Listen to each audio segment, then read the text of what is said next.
Are you dealing with aggressive child behavior? I'm Nicholeen Peck, and I teach all over the world about parenting, good communication, how to build strong family bonds, child development, and education, all through the lens of the principle self-government. And in this video, we're talking about how to handle aggressive child behavior. In this video, we're going to talk about what aggressive child behavior looks like. So what do I even mean by that? Does that compare to what you're dealing with? And then also, I have some skills and principles of self-government that I'd like to share with you that can actually help with any type of aggressive child behavior.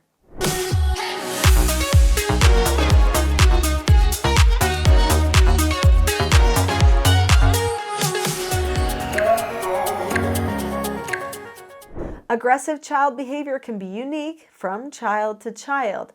Some people in their aggressive behavior are angry, they are mean, they hit, they yell, they stomp, they throw, they bash. They say things that they don't even recognize that they are saying.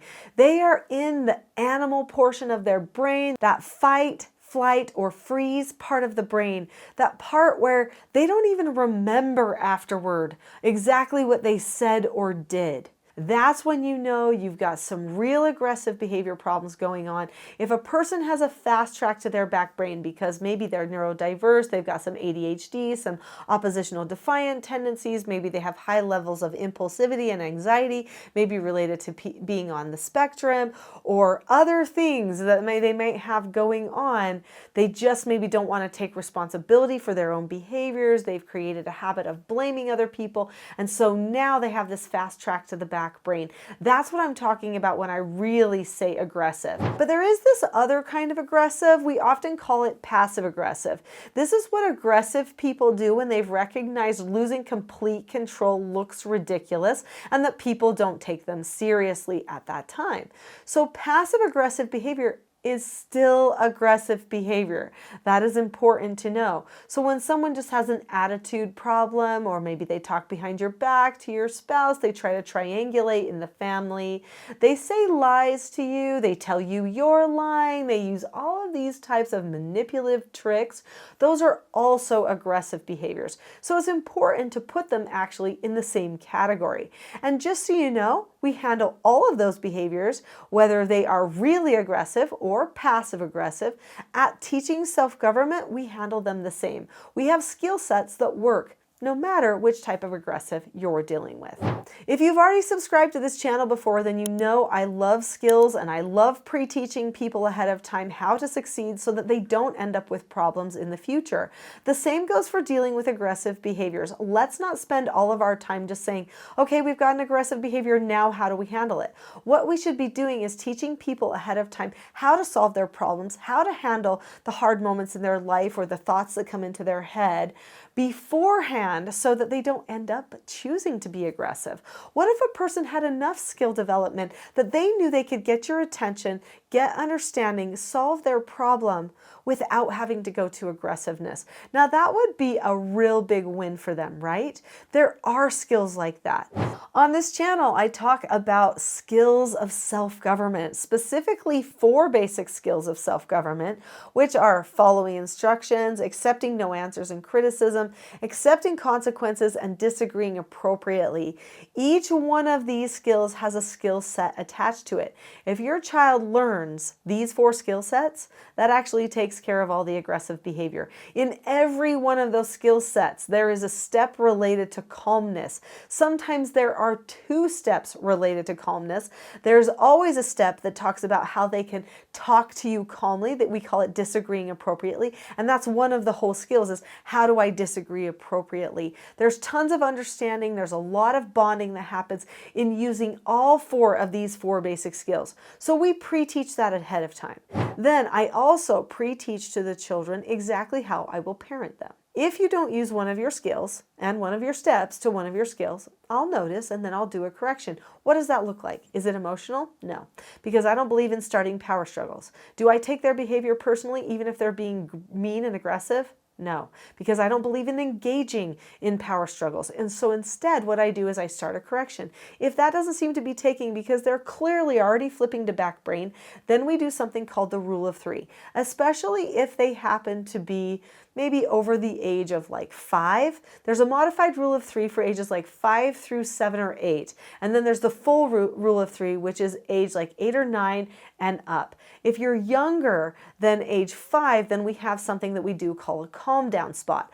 All of these types of teaching and helping a person when they're going completely out of control and they're like flipping their lid to their back brain are actually part of what I call intensive teaching. So you have to have a calm plan for yourself and an intensive teaching plan for yourself. If you don't know what to say or do when they're in an intensive moment and they need intensive teaching, you'll probably use some of your worst behaviors and you'll end up manipulating your own children, which is not a good plan for solving problems. So let's first talk about what you need for your intensive teaching plan.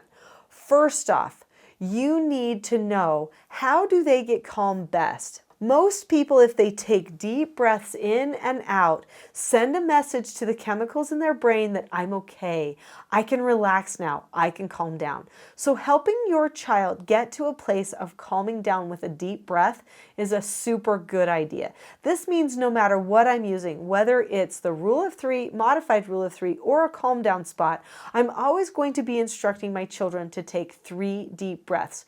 Usually I tell them, I need you to close your eyes and take 3 deep breaths, okay? Now, when they're completely out of control, they're not going to probably say okay and do it unless they know, oh, mom's going to start the rule of 3, so I better get myself calm and ready. If they know your procedure that you're going to go through, that gives them a motivation to pull themselves into check, into calmness. Does your family understand what you're looking for when you help a person do the rule of 3 or the modified rule of 3 or go to a calm down spot? You're not trying to push consequences here, although there are consequences that a person can earn in any of these scenarios. And the calm down spot is not a consequence, by the way.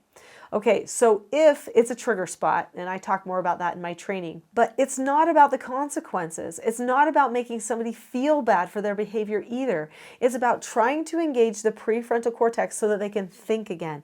It's about pulling themselves out of that part of their brain where they are emotionally dumping all of these chemicals which are dysregulating their function in their brain and make them so they can't think. So it's about calmness. It's about the prefrontal cortex.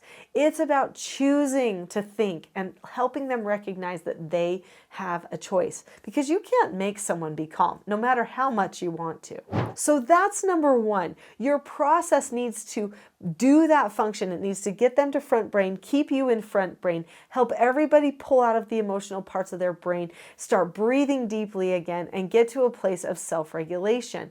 So you want to have a predictable pattern for doing that.